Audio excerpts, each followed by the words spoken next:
Rádio Clube passa a apresentar o programa Um Pendão Real, programa patrocinado pela Igreja Presbiteriana de Guaxupé. Disse Jesus: vinde a mim todos os que estáis cansados e sobrecarregados, e eu vos aliviarei. Tomai sobre vós o meu jugo e aprendei de mim, porque sou manso e humilde de coração, e achareis descanso para as vossas almas, porque o meu jugo é suave e o meu fardo é leve. 8h31. Muito bom dia para você que está sintonizando 106,5 Clube FM.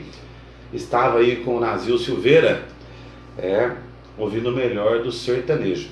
E agora nós começamos mais um programa, Um Pendão Real, um programa aqui da Igreja Presbiteriana de Guaxupé, Igreja Presbiteriana do Brasil, da cidade de Guaxupé. Eu sou o professor Ivaldir e nós vamos até às 9h e temos uma mensagem da palavra do Senhor para você. Abraço forte pro meu amigo aí que estava sumido, né? O José Irani Moisés. Bom dia, irmão José. Deus abençoe. Minha esposa Alessandra. E o pessoal pode ver a gente e ouvir, né? Via live, tá? Facebook é ivaldir.chagas.professor. Meu bom dia especial a você do sítio, da fazenda, das cidades vizinhas. Bastante gente vendo a gente, ouvindo a gente nas cidades vizinhas, viu, Nazil? E o Nazil vai comigo na técnica de som aqui, comandando os botões da máquina 106,5. Na cidade vizinha, bastante gente no supermercado, nos açougues, padarias, postos de gasolina, vigilante, hospitais, né? Galera trabalhando oficinas, você aí no seu comércio, no seu negócio, tirando leite, sítio, fazenda. E eu tenho aquela mensagem de todos os domingos, né? Aquela mensagem de fé, de esperança, de amor, de carinho, de paz, entendendo, crendo e entendendo e acreditando que você é um escolhido, que você é um chamado e que o Senhor tem grandes propósitos nas suas vidas, nas vossas vidas. O propósito da salvação e da vida eterna, tá? Não temos aqui uma mensagem de dinheiro para você, não temos aqui uma promessa de cura, não temos aqui uma promessa mentirosa para você, não. A promessa que nós temos é a promessa bíblica, é que você crê em Cristo, acredita em Cristo para a salvação da tua alma e para a vida eterna. O resto, meu amigo, levanta cedo, trabalha, estuda, corre atrás, né, Nazil? Para de jogar o dinheiro fora, né? Que você vai conseguir. Isso aí é notório, né? Se você trabalhar, correr atrás, não gastar o teu dinheiro naquilo que não é pão, economizar, você vai ter casa, vai ter carro, vai ter moto, vai ter sítio, vai ter fazenda. Muita gente também nem tem, né, Nazil? Herda, né? Tem muita gente que contando vantagem aí, mas não conquistou nada não, né? Só tá deitando e rolando em cima daquilo que já herdou, né? Que vem de trás lá. E não tem problema nenhum ter também não, viu, gente? Não tem problema nenhum ser rico não, ter também não. Isso é uma bênção de Deus também na nossa vida. Mas que quando a pessoa tiver dinheiro, ele saiba usar o bem de forma correta, né? A riqueza, ela existe para proporcionar boas condições de vida para nós e não para humilhar os outros, não para subjugar a outros. Mas a mensagem do Senhor, a palavra de Deus, ela é nesse sentido. Jesus morreu na cruz do Calvário foi para nos salvar. Esse é o evangelho da verdade. Jesus desceu lá dos céus e ele veio morrer na cruz aqui, encarnado, ser humano, homem, viveu 33 anos e meio, para morrer na cruz do Calvário para te salvar, tá? Salvação e vida eterna, simplesmente, salvação e vida eterna. Veio te escolher, morreu na cruz do Calvário para te escolher. Agora, ele é o teu salvador, agora você tem que ter Jesus como teu salvador. Lá em Isaías capítulo 6, Deus pergunta: a quem enviarei? E Jesus fala: envia-me a mim. E Jesus veio morrer na cruz do Calvário por você, por mim e por nós.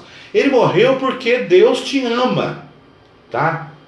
Nós estamos aqui com esse programa aqui já há 70 anos, Um Pendão Real, é porque, além do amor de Deus, nós também, da Igreja Presbiteriana do Brasil, amamos você, amamos a tua família, tá? E nós nos preocupamos com a sua vida espiritual, com a vida espiritual da sua família. Por isso nós pregamos o Evangelho para você, o Evangelho da salvação, tá? O Evangelho da salvação, única e exclusivamente o Evangelho da salvação.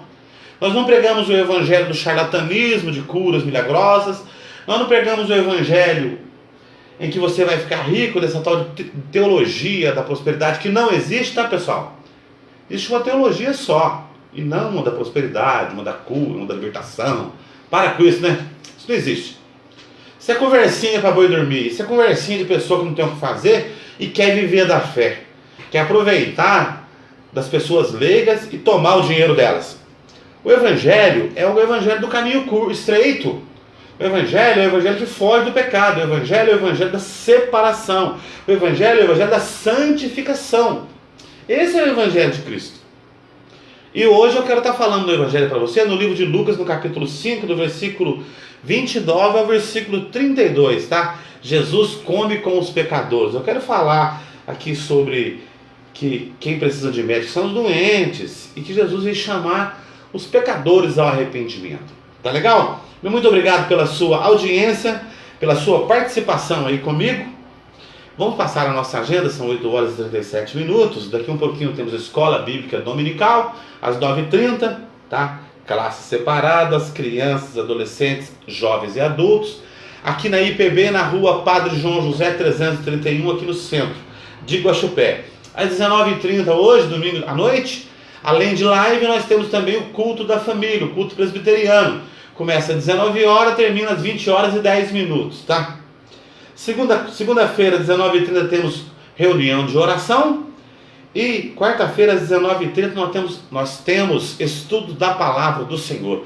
Essa é a agenda presbiteriana do Brasil, da cidade de Guaxupé. Nós vamos orar agora. E na sequência da oração eu vou estar pregando a palavra do Senhor para você. Pregando aqui na forma de homilia, na forma de um sermão, na forma de uma pregação. Na intenção que você ouça a palavra de Deus e que você não só ouça, mas que você também cumpra a palavra do Senhor na sua vida. Tá legal? A gente prega o Evangelho para que as pessoas conheçam a Cristo, conheçam a Jesus, como nós conhecemos, né? Agora, se a pessoa não quiser também, não tem problema, não é verdade? Ninguém é obrigado a acreditar, né? Ninguém é obrigado. Lá em Isaías 44 a 45 diz assim: quem creu na nossa pregação? A quem se manifestou o braço do Senhor? Eu não lembro o livro, tá? Se é 62, se é 45 agora. Quem creu na nossa pregação? Nem todos creem em Cristo. Nem todos creem que Jesus é o Salvador, não é verdade? Nem todos creem. Não tem problema. Eu prego o Evangelho para aqueles que não creem mesmo. Eu tenho até dificuldade de pregar o Evangelho para crente, viu, Brasil? Um dia desse eu fui convidado para pregar na igreja aí, então eu falei para o rapaz, convida outro lá. Ele falou: oi, Valdir, mas você prega bem? Eu falei: não, eu não prego bem. Eu não gosto de pregar para crente, porque o meu perfil não é pregar para crente. Eu tenho um perfil de pregar para as pessoas não crentes. Eu tenho um perfil mais de pregação evangelística, sabe? Não é aquela pregação para os crentes. Muitas pessoas me convidam e eu falo: olha, não tem outro, não. Chama outro aí, porque eu tenho uma visão mais fora da igreja. Eu sou aquele cristão que fica fora das quatro paredes. Eu gosto de trabalhar fora das quatro paredes, sabe? Eu gosto de pregar para não crente. Os crentes já conhecem, né, Brasil? O crente já sabe, né? A Bíblia diz que o crente é o templo do Espírito Santo, e nessa condição de templo do Espírito Santo, a gente não precisa ficar falando para os crentes o que eles têm que fazer ou o que tem que deixar de fazer, né? Ó, você não pode usar essa calça.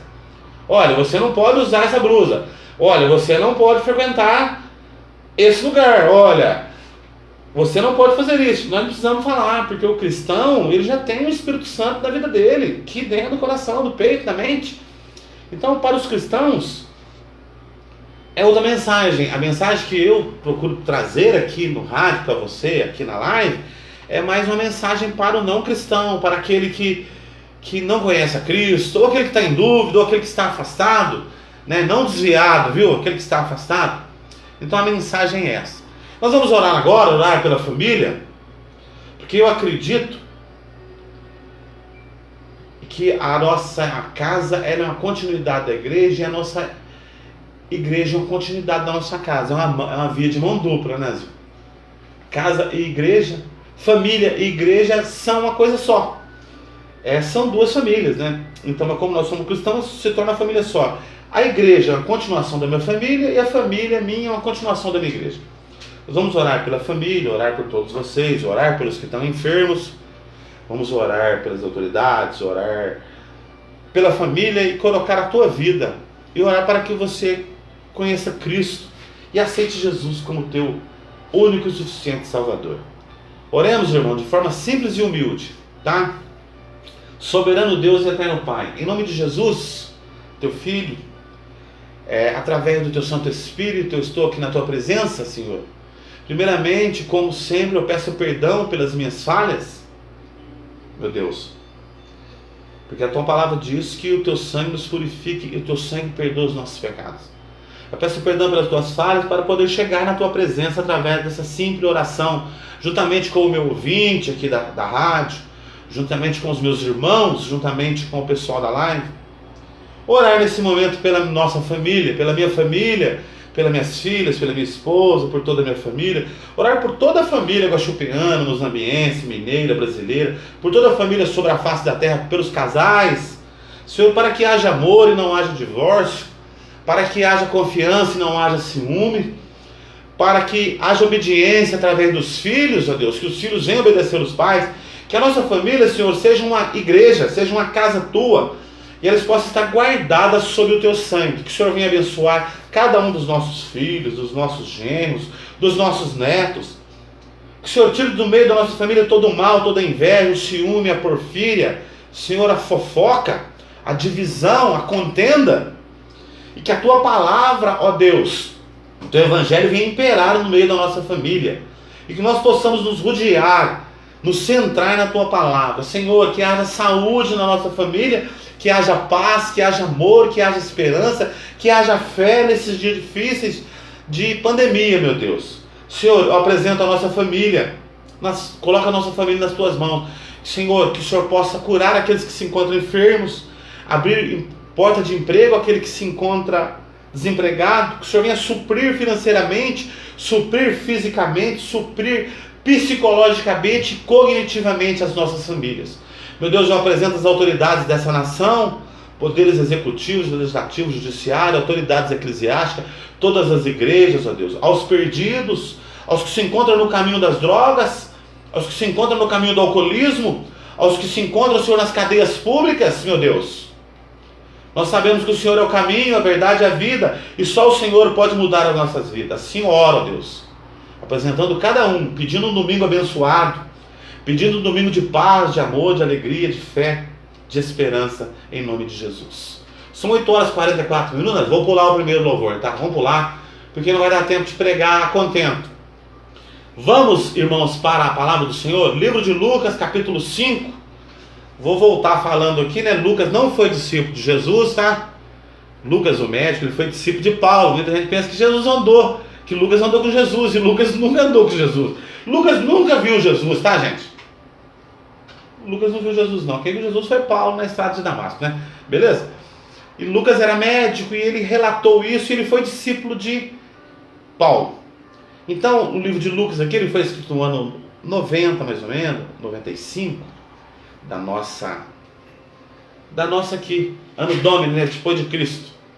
Então, diz aqui no livro lá, Lucas é o terceiro, Mateus, Marcos e Lucas, é o terceiro livro do Novo Testamento, tá? No capítulo 5, versículo 27, diz assim: passadas essas coisas, saindo, Jesus viu um publicano chamado Levi, assentado na coletoria, e disse: segue-me.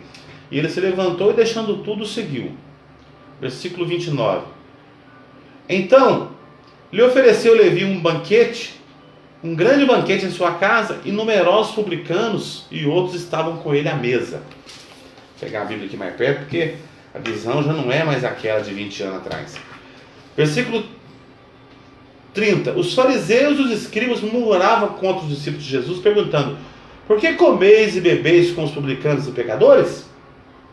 Respondeu-lhe Jesus: o são não precisa de médico, e sim os doentes. Versículo 32. Não vim chamar justos, e sim pecadores do arrependimento. Vamos traçar um quadro aqui para você entender. Jesus estava chamando os discípulos para fazer parte daquela grande comissão ali dos 12 discípulos. Vou trocar de cadeira porque essa que é a baixona. E nisso ele chama Levi, um dos últimos, ele chama Levi, que era um publicano, um cobrador de imposto, certo? Para fazer parte ali o Levi, e Levi já levantou e começou a seguir. E nessa alegria aí de Levi, o Mateus fazer parte, ele dá um banquete. E nesse banquete está cheio de cobrador de imposto lá, que era chamado publicanos, o cara que cobrava imposto para a coroa romana, né? Os judeus aqui, os hebreus judeus aqui, eles eram tipo meio escravo, lá colono da coroa romana, do império político romano, o grande império romano, o maior dos últimos impérios, tá, pessoal? E aí esse Mateus faz um jantar lá e chama Jesus, né? E Jesus vai no jantar, versículo 30, os fariseus, que era uma linha do judaísmo, e os escribas eram os copiadores do livro sagrado do Velho Testamento, da Torá judaica, que são 5 livros, Gênesis, Êxodo, Números, Deuteronômio e Levítico, né? Tô certo, Brasil? E mais alguns livros da Torá. Os escribas eram os que escreviam aquilo ali, era uma função sagrada. Só que eles eram muito radicais, e eles viram os publicanos aqui, e os pecadores, os que não eram judeus, do judaísmo aqui, eram tratados como pecadores. Tinha os pecadores que não eram judaísmo e os publicanos que eram cobradores de imposto. O publicano era considerado o capeta da história. Não sabia quem era pior, pecador que não era do judaísmo ou publicano. Pecador também que não era do judaísmo e era de outra nação, de outras nações que vinham ali. Se não fosse judeu, era considerado pecador. Tudo bem? É igual a pessoa fala aí, quando a pessoa não é batizada, ele é pagão, né? Tem umas igrejas aí que falam que tem que batizar, que se morrer pagão vai para o inferno. E não tem nada a ver com paganismo. Paganismo é outra coisa. Mas o povo já aprendeu agora de pagão. Ele é batizado, ele é pagão. E não tem pagão, gente. Pagão é quem serve a outros ídolos pagãos. É outra coisa. Mas e quem não era do judaísmo era considerado pecador. E quem não era do judaísmo pecador era publicano. 2 categorias de pessoas. E aí a hora que Jesus sentou e começou a comer lá com eles, os fariseus religiosos, que religioso é triste, viu? Não tem nada melhor para criticar a sociedade, criticar pecado, do que religioso. Começaram a criticar: por que comeis e bebeis com os publicanos e pecadores? Falando para Jesus e para os discípulos de Jesus ali, que estavam começando esse ministério aí de pregar o evangelho. Respondeu-lhe Jesus no versículo 31: o são não precisa de médico, e sim os doentes. Olha a resposta de Jesus. Quando uma pessoa está cometendo alguma coisa errada, quando você está bençãozinho, bonitinho, você não vai ali procurar a doutora Salma e Companhia Limitada, vai. Né? E ainda quando está doente, ainda temos 2 vias, né? Uns vai pelo SUS, outro vai no particular, né, Nazil? O pobre vai pelo SUS e o caboclo que tem dinheiro vai no médico particular. Tem médico da família, né? O caboclo chama o médico na casa dele, né? Paga aí 500 conto na consulta, 600 conto, o caboclo vai lá na casa dele atender. Agora o pobre enfrenta a feira do SUS, que com toda a sua eficiência ainda ele deixa a desejar. Mas Jesus falou para ele: olha, não precisam de médico as pessoas que estão sãs. Quando a pessoa está sã, sarado, sadio, ele não procura médico. Ele procura destruir a saúde mesmo, né? Mas quando ele está doente, ele corre atrás do médico. Ou seja, ele falou assim: eu não vim aqui para chamar os justos ao arrependimento, e sim os pecadores. Esse doente que está falando aqui é o doente na fé, é o doente espiritual, é a pessoa que tem comorbidade espiritual, a pessoa que está doente espiritualmente falando, e não com gripe, com febre, com dor na coluna, com pressão alta, com diabetes, com essas 1000 doenças que tem hoje em dia aí. Mas ele está com a alma doente. E ali tinha religioso criticando o pecado do outro só por comer junto. Que mal tem nós sentarmos numa mesa junto. Mas os religiosos, os fariseus e os saduceus e os escribas não sentavam junto com os outros. Não sentam até hoje. O judaísmo, pessoal, eles não misturam até hoje, tá? Filho de judeu não casa com não judeu, tá? Só pode casar entre as 12 tribos. Viu, Nação? Não casa mesmo, não adianta, não tem choro, nem vela e nem camisa amarela, não tem boi, não casa. Eles não se misturam, tá? Então, quando você vê uma pessoa caída, uma pessoa que praticou um pecado, uma pessoa que está no caminho errado, ele precisa de Jesus, concorda comigo? E às vezes nós religiosos não vamos lá levar Jesus para eles. E sabe o que nós fazemos? Nós fazemos igual. Nós ficamos condenando o pecado das pessoas. E nós não somos juízes, concorda? A igreja não é juiz. Juiz é o juiz aqui do Gospé. Quem que é o juiz aqui do Gospé? Eu conheço um promotor aqui do Gospé. Aqui tem mais de uma vara, né? Aqui tem juiz. E nós não somos, tem 3 varas aqui. Nós não somos juízes. Quem colocou crente por juiz sobre a face da terra? Tem alguma igreja aqui em Gospé pregada uma placa falando que lá é Tribunal de Justiça? Não tem, tem. Não, tem um fórum lá em cima, né? Um fórum, né? Que eles chamam de Palácio da Justiça. O Gospé tem mania de grandeza, né, Nazil? Aqui nós temos o Palácio da Justiça, que era aqui embaixo. Nós temos a grande avenida, né, Nazil? Então, igreja não é tribunal de julgamento. Mas o crente, ele tem mania de julgar, viu, Nazil? Vai para o inferno. Estava em pecado. Como que se o cristão fosse melhor do que os outros? E o cristão, mesmo lá dentro da igreja, com o seu palitozinho, sua bebrazinha, o seu véuzinho no cabelo, o seu tercinho na mão, estou falando para todo cristão. Meu amigo, você não é melhor que o outro que está lá na cadeia. Meu amigo, você não é melhor que o outro que está caído ali nas drogas. Nós não sabemos o fim. E quando nós nos colocamos por melhor, aí piorou, né, Nazil? Nós não podemos ser melhor. Nós não somos melhores. Mesmo servos do Senhor, nós não somos melhores. Nós não somos melhor que ninguém. Ninguém é melhor que ninguém. Mas se nós temos Cristo, nós temos por obrigação de falar do amor de Jesus para aquele que está caído. Aqui eles estavam condenando Jesus a almoçar com os publicanos e pecadores, no conceito do judaísmo farisaico e dos escribas aqui. Aí Jesus responde novamente, no versículo 32, eu não vim chamar justos, e sim pecadores ao arrependimento. Tá? Foi para os tranqueiras que Jesus veio. Foi para os pecadores que Jesus veio. Foi para os caídos que Jesus veio. Foi para os derrotados que Jesus veio. Foi para aqueles que cometeram injustiça que Jesus veio. Injustiça espiritual, injustiça normal também. Mas Jesus perdoa o homem. Todo pecado do homem tem que ter uma outra chance. E essa chance quem dá ela é Jesus. Se você fizer cagada aqui, você vai ser julgado lá no Palácio da Justiça, não vai, Nazil? Você pode arrumar advogado bom, você pode se safar, mas você pode ficar preso. Você pode pagar por isso. Agora na vida espiritual, meu amigo, se você fizer cagada, você pode ir para o inferno. Se você não quiser seguir o caminho do Senhor, seguir outro caminho é um direito seu também, né? Mas nós temos a obrigação, na condição de cristão, de falar para você que Jesus, ele veio chamar, não veio chamar justos, os melhorzinhos do Gospé, os melhorzinhos do Muzambinho, como o povo fala, e o melhor que está tendo, não. Ele veio chamar foi os piores, para se converterem, para deixar o caminho do erro, deixar o caminho do pecado, deixar esse caminho escuro, esse caminho largo, e caminhar pelo caminho estreito, o caminho da vida, o caminho da salvação e da vida eterna, que é um caminho difícil, tá? Tem gente que pensa que é facinho ser crente. Não é fácil ser crente. Nazil, de todas as coisas aqui no mundo, que eu acho mais difícil ser cristão. Mesmo cristão, mesmo sendo o tabernáculo do Espírito Santo, eu acho difícil ser cristão, porque a gente todo dia engole 10 sapos e 20 coruja e 50 elefantes, né? Sendo cristão, né? Vendo a injustiça e muitas vezes não podendo se manifestar, só podendo fazer isso pelo amor da palavra do Senhor. Né? A gente vê tanta injustiça, tanta coisa errada, e às vezes a gente quer falar e não pode falar, mas eu falo um pouquinho ainda, né?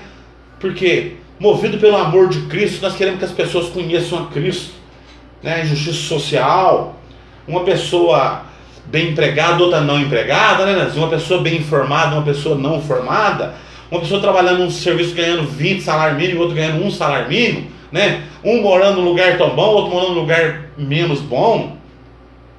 Injustiça é sofrimento, né? E as pessoas presas espiritualmente, sem conhecer a Cristo.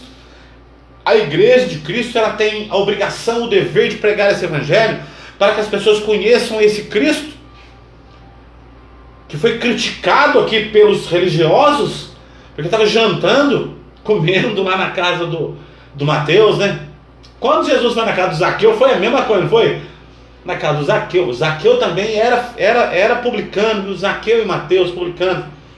Eles criticavam mesmo. Mas peraí, então nós temos que pegar os crentes e separar eles? Pegar um bairro aqui de Guxupé e separar os crentes, eles vão morar tudo lá no Floresta. Não. Jesus não veio fazer separações, ele veio juntar. Tá? Só tem crente separado numa vez aqui na Bíblia, lá na terra de Gozém, lá no Egito, né, Nazil?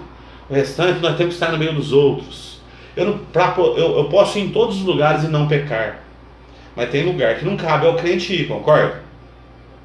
Tem lugar que não pertence a eu e o Valdir estar no meio. Mas tem muito lugar que eu posso ir na casa das pessoas, eu posso pregar o evangelho. Tem até certas festas que eu posso participar, né? Outro dia uns amigos meus aí que bebem pra caramba me convidaram pra ir no churrasco, eu fui. Fiquei lá uma meia horinha, comi uns 3 pedaços de carne lá, tomei um refrigerante, que eu vi que eu tava tentado a fraquejar. O que eu fiz? Tchau! Comi um pão de alho, que eu gosto muito do tal de pão de alho, outro trembão, né? Esse tal de pão de alho. Comi uma carninha lá e ó, vazei. Eu vou em bar. Sabe, os bar que eu ia antigamente quando eu era cachaceiro, pé inchado meu, eu vou de novo. Esse dia eu passei no bar, passei, cumprimentei todo mundo, bom dia, boa tarde, como é que você tá aí, tal, de um amigo meu. Beleza, fiquei meia horinha, conversei e fui embora. Fui na casa da outra pessoa, eu só não posso fazer o que os outros fazem, gente. Ou seja, não compete ao cristão fazer isso. Agora eu estou pregando para o cristão. Não compete ao cristão fazer isso. Certo? Mas Jesus ama a todos. Ele veio salvar a todos. Ele veio chamar os pecadores ao arrependimento. Hoje é dia, é hora de você aceitar a Cristo, crer em Cristo para a salvação da sua vida, porque eu tenho certeza que você é um escolhido do Senhor. 8 horas e 58 minutos. Eu empolgo, hein, gente? Eu empolgo aqui, se deixar vai em 1 hora. Mas que Deus abençoe, dê uma semana abençoada para você, para sua família. Muita paz. Paciência, viu, Nazil? Eu estou precisando de paciência. O ser humano está nervoso demais, está muito estressado. Precisa do Espírito Santo de Deus na nossa vida. Eu desejo uma semana abençoadíssima a todos, em nome de Jesus. Vamos fechar com o louvor. Vai o primeiro, Nazil? É 181. 181 no Presbiteriano. Uma boa semana a todos. Fiquem todos na paz do Senhor. Tchau, tchau.